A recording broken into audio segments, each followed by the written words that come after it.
we receive in a single day the same amount of input that our ancestors 100 years ago received in a year.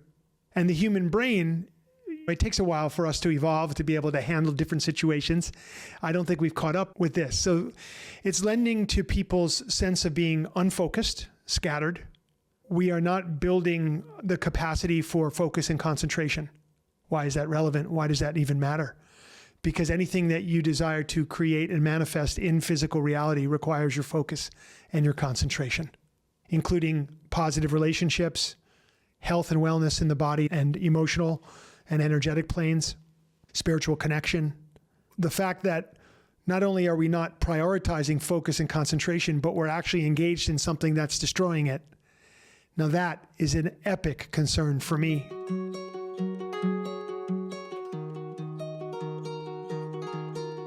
Satsang, this tradition goes back thousands of years, literally thousands of years. It's an effort to inquire within a community and seek a deeper experience of truth and connect with that truth. I like to say that we are seekers. We also find. We're finders. And we're not only seeking, but we find. And we move forward one step at a time, one breath at a time, one day at a time on this path. We're in these bodies, just a glimpse, just a short period of time. I'm more aware of it every single day. There's so much life around me, and there's so much death.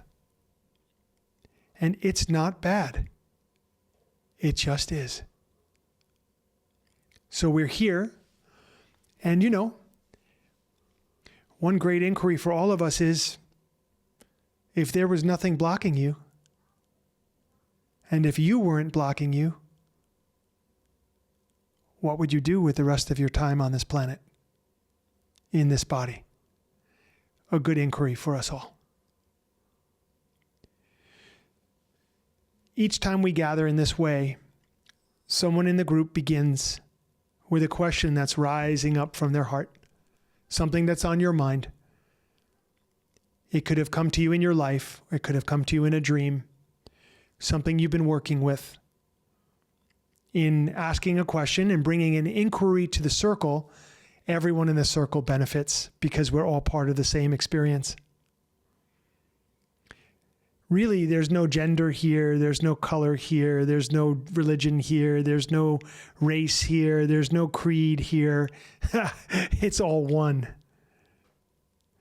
So we come into this circle, we have to drop a lot of our identities and a lot of our stories and ask something that's relevant.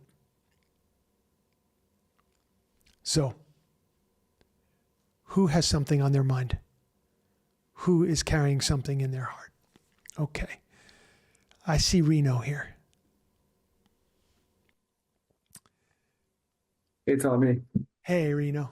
Good to see you. And Great good to see see you. everyone here. Yeah.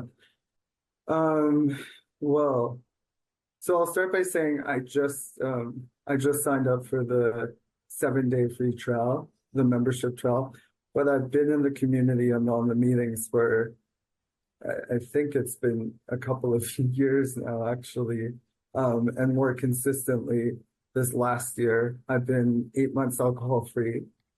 And thank you. Come on, man. Come on.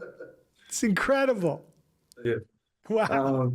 Yeah, it's been quite an experience. And as I'm on this path of discovery and my recovery, something that I'm noticing is my relationship to social media and technology. And I listened to your podcast episode where I think it was a woman who was speaking on her child navigating addiction to technology. And I really appreciated what you had to say about that. And so, I'm a grown adult, and I too am struggling with my relationship to social media and technology. And I have some ideas about how to navigate that. And I also felt it would be of value for me to bring that conversation into this space where others will be able to hear this question and reap the benefits of the response to this, because, well, I'll just say a couple of things. One is these devices, they're so accessible, and they're so, what I see is that the way we relate to them, and the way that I'm distracted by them, it's quite justified and accepted in society. You know, we have these devices, it's normal to have them all the time. It's kind of normalized to be on them all the time. And yet somehow I think there's this collective understanding that while there are benefits to having these devices, they're detrimental in certain ways, and they become a distraction and they become an addiction. The other thing I want to say as well is, with regard to social media, I know you said moments ago that in this particular space, and in general, depending on the level of consciousness from which you're viewing and experiencing the world, you know, things like gender and race and identity are like an illusion in a way. You know, they're made up. I remember someone once said, race is a thought, and it doesn't negate the fact that this is something that we collectively navigate, and that is the cause of wars and conflict and death and so on. And so, you know, when I look at the digital space, what I notice is there's so much volatility. And not just, but I want to speak to that specifically. And I feel this inspiration, and I already am embodying this, but I feel this inspiration to like step into that space even more and be this greater voice of reason in all of that noise. And to inspire sobriety in that particular context, in the context of this conflict and these wars over identity and you know, I mean, there's so much I could get into. So I think that's it in a nutshell. And finally, I would say personally, I just really want to spend less time on my phone and more time in the world, more time sleeping and resting, more time present in my life, more time connected to God in this experience. Yeah. Reno, thank you so much. I'm going to jump in. You covered a lot of ground there. Very, very important, incredibly relevant and powerful inquiry. Let's just see where it goes. I'm remembering this interview I saw with Steve Jobs. This has got to be, I don't know, 15, 20 years ago, something like that, 20, I don't know, something like that. And the reporter had come to his house. I believe it was actually in his kitchen or something like that. And so it was meant to be this sort of, you know, relaxed sort of a look into the home of Steve Jobs. And the reporter was asking him questions, and somehow the topic of his kids came up. And the reporter says, "Oh, I guess your kids have access to just, you know, all the cutting edge, you know, technology that you've put out into the world." And he said, "Oh, no. I don't let my kids use any of it." And I remember thinking to myself, I have to use some French here. There's something really fucked up about that. Like, whoa. And it gave me tremendous pause in that moment. I was like, wow. when the creator of something is concerned about his children using it, but it's being sold to other people's children, I'm like, okay, that's what I call a red flag. Like a red flag went up for me, right in that moment. Some years later, as we go through this experiment, the experiment of social media, many of us saw the movie The Social Dilemma, in which industry insiders who were the creators of this technology, this just came out just 5 years ago, 4 or 5 years ago, the creators of this technology all got together to issue in a documentary format kind of a warning to the world. We've created something that we now realize and recognize is going to be a really big problem for people. We may have done it on some level knowingly, on other levels not conscious of what was going to happen, but now we realize fully this is not going to good places. These are all the people that created, here it is, here's the culprit, these devices. These social media devices, it turns out, are rather divisive. Interesting. Something that's meant to bring you together and closer to people. And I guess we could all ask ourselves the question,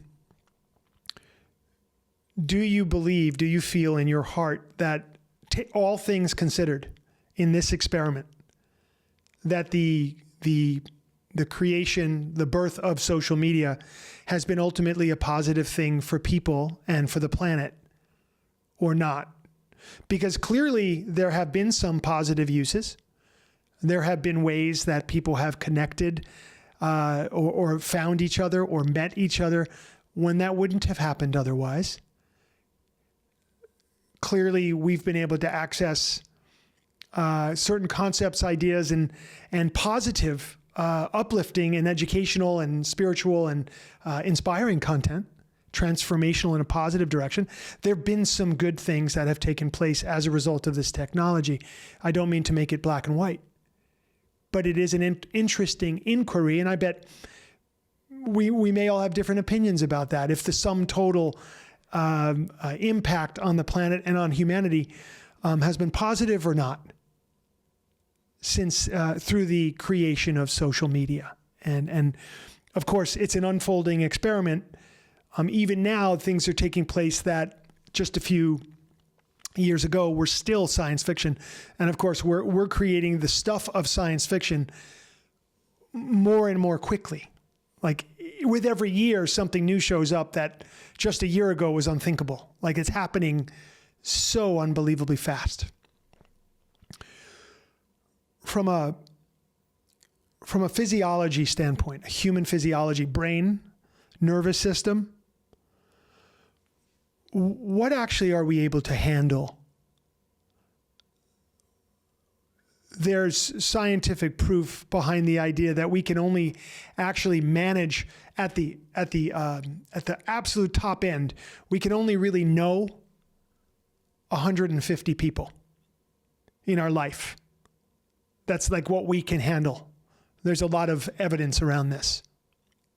So above 150 people, the experience with everybody sort of drops. It's very difficult to stay connected to more than that number of people. It's really incredible to recognize what we're all carrying. Many of us way beyond that number. Way beyond that number. I heard from somebody that 100 years ago, our ancestors,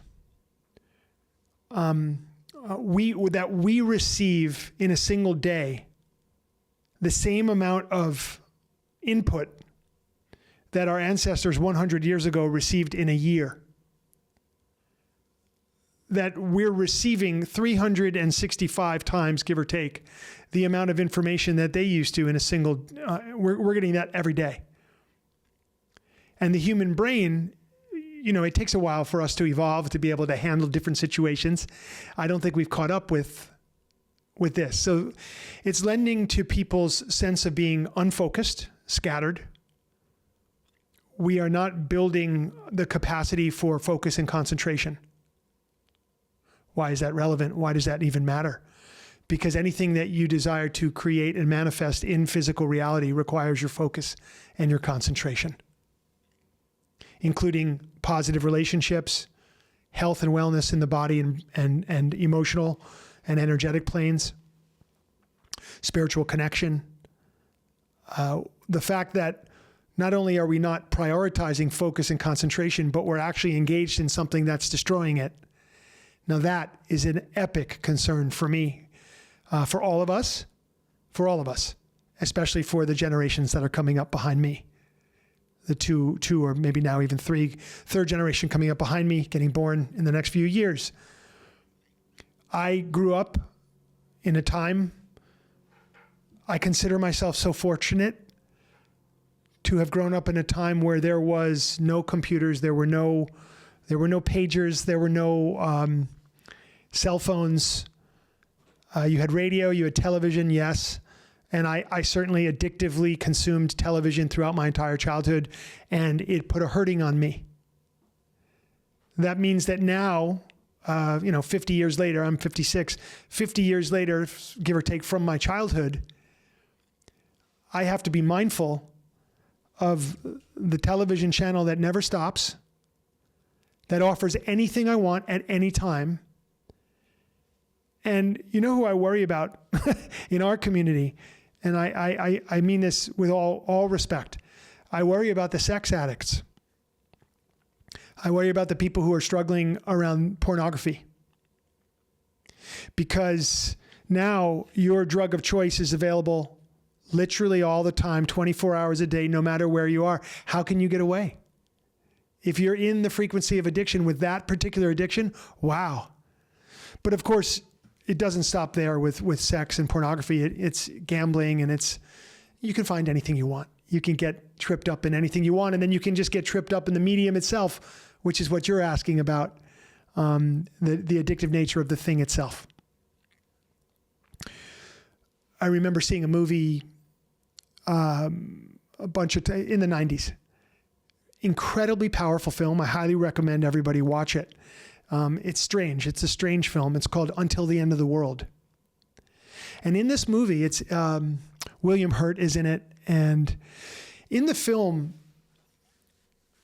they create a device that can project someone's dreams, like their dreams in their sleeping state, that can project their dreams onto a television.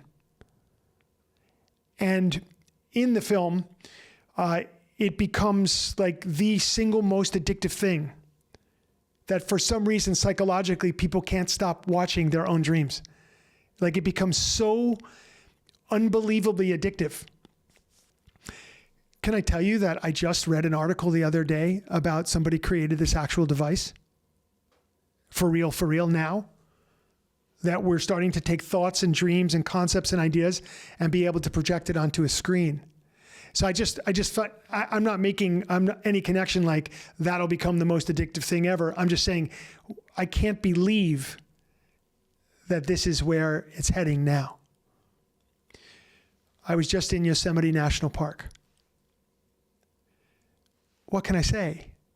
Call me old school. I still believe in the tree. I still believe in the stream and the water that flows down from a mountain range. I still believe in the grass and the rocks, the breeze in the trees, the cold, the snow falling. I still believe in this planet.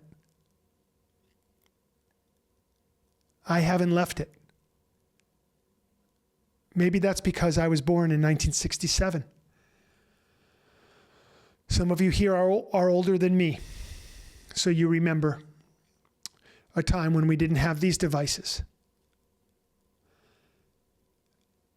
And I think to myself, if you don't take regular breaks from these devices, if you don't get away from them, and I mean completely, for days on end, how could you not? I hold myself at the top of this group. how could you not become addicted to this thing? Allow it to distract you. Allow it to pull you from the present moment. Allow it to interrupt your focus and concentration and presence.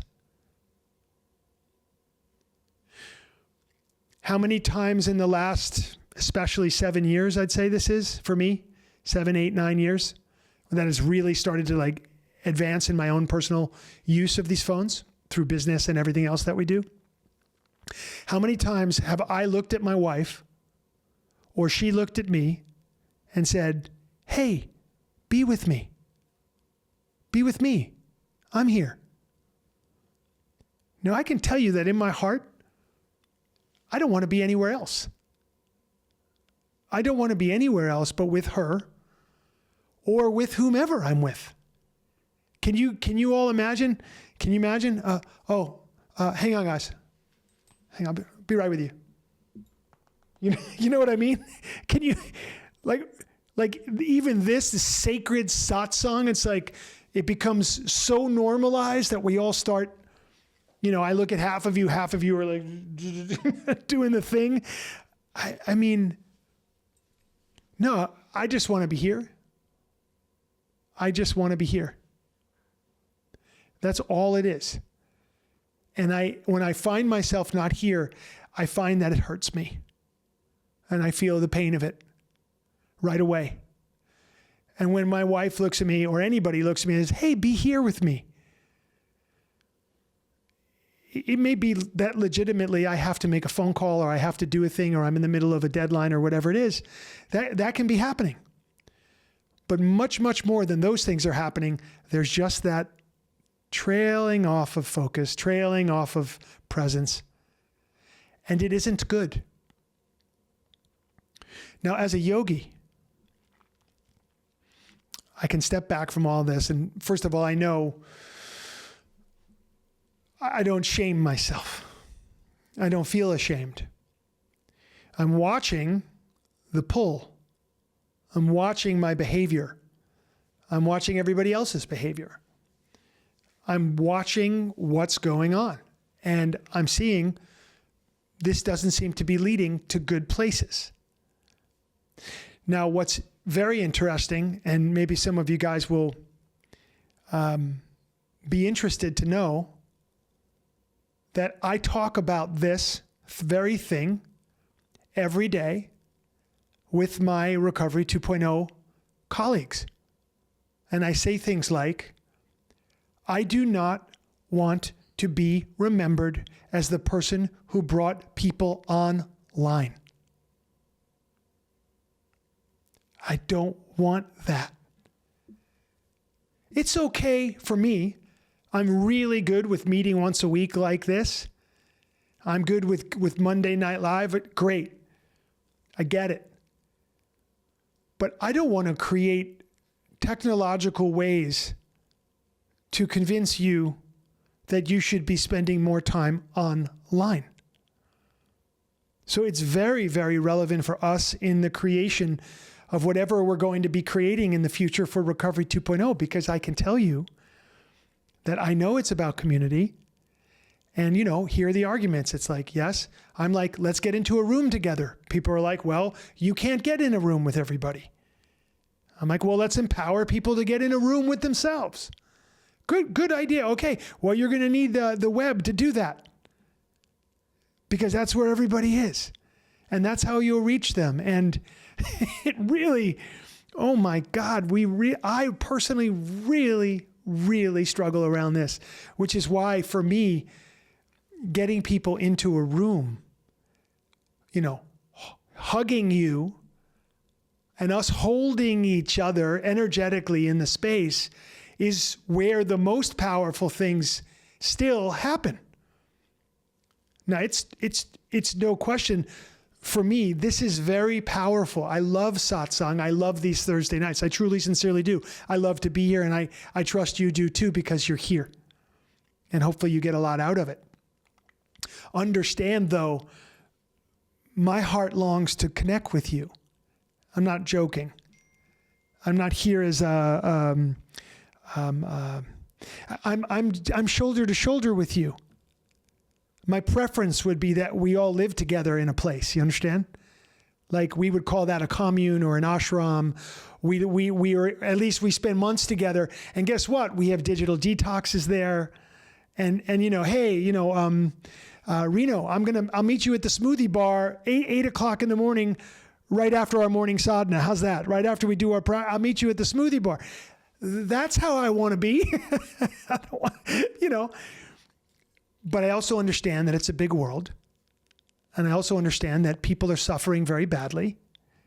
And I understand that if you want to get a message out to people, this is where people are at this point in time. So wow, what an interesting moment it is here. What an interesting moment it is here. Transitioning to the second aspect of your inquiry with regards to what I would call violence in the social media sphere, divisiveness, argument, debate, vitriol, intensity, and people cutting other people down. Some people are really like their identity is connected with cutting other people down in social media. Like that's a big part of their day and their life is looking for people that they can sort of cut down. So we live in this strange time where it's very difficult for us to understand what is actually true and what isn't. You really can't listen to the media. Mainstream media will pull you in one direction or another. You can decide, I'm with them. This is my positionality. So I'm going to watch this particular news channel and I'm going to hang out around people who resonate this way. Or you can take the other side. It's really, there's basically two sides in the world, in our world at this time, politically, and divided along a lot of these issues. So no matter what side you choose, you'll find yourself pulled towards an extreme, which is limited to the viewpoints of that particular side. The yogi has to take a step back from all that and has to say, wait, I see what this is. I see what this is. I see the division. I see that neither side is based in wisdom. Neither side is based in truth. I hope that doesn't offend anybody. You can have your position. And you can also have a position that I, Tommy Rosen, am wrong in what I'm saying. And you can also have a position that I am a raving lunatic. And, that could be true also. I wouldn't discount the possibility of that. But in my meditations and in my still moments and presence, what I've noticed in this time is much more powerful to have discernment and to develop intuition and to understand equanimity and to avoid argument at all costs. The goal for the yogi is clear mind. That's it. Keep your pristine mind. Operate from there. If you become angry, you lose that. You become resentful, you lose that. You become outraged, you lose that. So our effort is equanimity, balance, compassion, understanding, kindness, but also to live in appropriate balance with the times around us. We need to be in the world, but not of it. In the world, but not of it. And to do that, we have to get up above the influences. What are the influences? We've been speaking about them this whole evening so far. We have to get up above the influence of other people's opinions, other people's consciousness, other people's ideas. We have to develop the capacity to turn our gaze inward, build our intuition, build our capacity for focus and concentration, and to access greater and greater wisdom. And when you access greater and greater wisdom, you access greater and greater love. And then to project that out into the world from a different consciousness. We're not going to argue or convince anybody of anything. We will show up as a presence, as a force field, as a force of light and good and equanimity. And we're not here to prove anything. We're just here to improve. And that's what we're doing. That's what we're working on. I have received the most unimaginable, terrible, statements against me and what I do, and it's varied from very hardcore fundamentalist 12-step people who have said things like, how dare you break your anonymity and thereby bring the entire rest of the Alcoholics Anonymous community or all the 12-step communities into peril, and you are threatening everybody and you've broken the traditions. Other people have said things like, how does it feel to make money off of the backs of sick people? All this kind of stuff. And I said, well, and every now and then I will answer, but I won't get entangled in it. And I won't answer. I'll try not to answer sarcastically because that's getting entangled in it. And I'll try to answer just straightforward, and I'll try to answer in a way that ends it. But if usually I won't give two answers when the person comes back. Otherwise, I know my ego's involved now. It's too late, so I have to draw back. But for example, that one question where somebody asked me, how does it feel to make money off the lives of sick people, off the backs of sick people? I said, well, I guess it feels like it would for a doctor or a nurse. And I never heard from that person again. That was an example of something that could just stop it. And, but other people are they're there to fight. They're there to argue. They're there with their baggage, with their emotional weight. They're there with their victim. They're there with their complaint. They're there with their blame. They're there with their lack of consciousness and lack of identity. And to engage in it will draw me down to that level. So the directive, for me at least, is just watch. Don't even defend. Don't defend yourself, Tommy, speaking to myself. Don't defend. Just watch. Keep your mind in the solution. Keep your effort moving forward in a positive direction. With regards to race, gender, the way I'm looking at these things is the way I would my approach to race and gender, because people ask me sometimes, what's your position on X, Y, and Z? I try not to take a position on anything. If someone were to say, for example, do you think Black Lives Matter?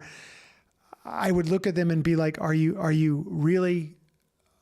sincerely asking me to answer that question? Everyone's life matters. Black Lives Matter, yes. But people ask those kinds of questions because there's a very powerful, story behind that and history behind that. And I don't know what that person's been through. And they're wanting, I can tell in some of the cases, they want to catch me in a lapse of consciousness. They want to catch me in my own fear of expressing a truth or being in my integrity. Someone asked me about, transgender people being in a yoga class. What do you think of that? I was like, what kind of question is that? How would you treat them? Well, I'd want to make sure they're in good alignment. I want to make sure they're breathing correctly through each posture. This is how I feel. I'd like to help them to find more ease in their mind and body. And their gender and their sex life and their decisions are absolutely none of my business. They've come to a yoga class. So that's how I'm looking at these things, through the very simple lens of how might I treat somebody if they came to my yoga class? the desire that people have to divide and to stay divided and to stay in sort of the need for an enemy, the need for someone to tear down, or the need for someone that is an addiction unto itself. It's been going on for thousands and thousands of years throughout the entire world. There's no geography that has escaped this addiction. And so once again, people, you can pick any area in the world, pick any conflict. The Ukraine and Russia. Can you find people in the world who feel like Russia is doing something that's okay? Of course you can. Can you find people in the world that are on the side of the Ukrainians? Of course you can. How about Israel, Palestine, all of the conflicts of this world? And all we do and what we continue to do is to fight. Pick a side. Pick a side and fight. No, I'd rather not. The fight is here. And when we get this right, this will be right. And so the effort is the internal war, which has been written about forever. Certainly as far back as the Bhagavad Gita and that ancient, beautiful expression of that struggle that the main character of that epic goes through, named Arjuna, who has to face himself and has to face, metaphorically, the battle that's going on inside of him to show up as he must show up on this planet. So for me, I can see no benefit at this point in time of argument. If I find myself in argument with somebody, usually neither I or the person I'm arguing with is going to have any chance of convincing the other one of their position. Because this has gone to argument. It's not conscious debate and it's not conscious discussion.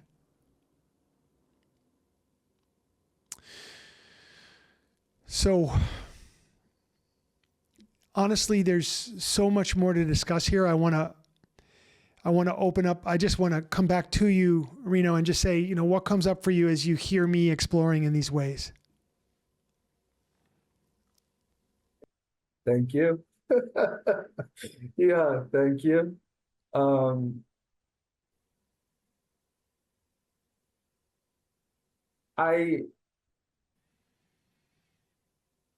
You addressed some things I wasn't even sure you were going to. You touched on things that really matter to me, things that I've observed in the social space and the digital space. And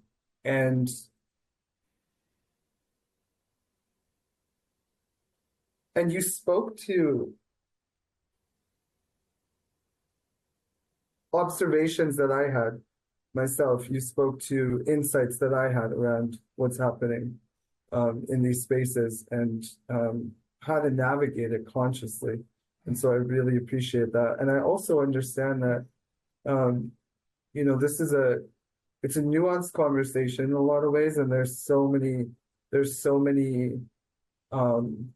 threads we could tug on, it's deep and it's broad. And I'm just really grateful that this conversation is being had in this space, and that people are going to have the opportunity to hear it, and that I have had the opportunity to hear it, especially being someone who, has both lived in the era of, you wake up in the morning and you go knock on your friend's door and you round up the neighborhood kids and you get on your bikes and you're gone all day until the streetlights come on.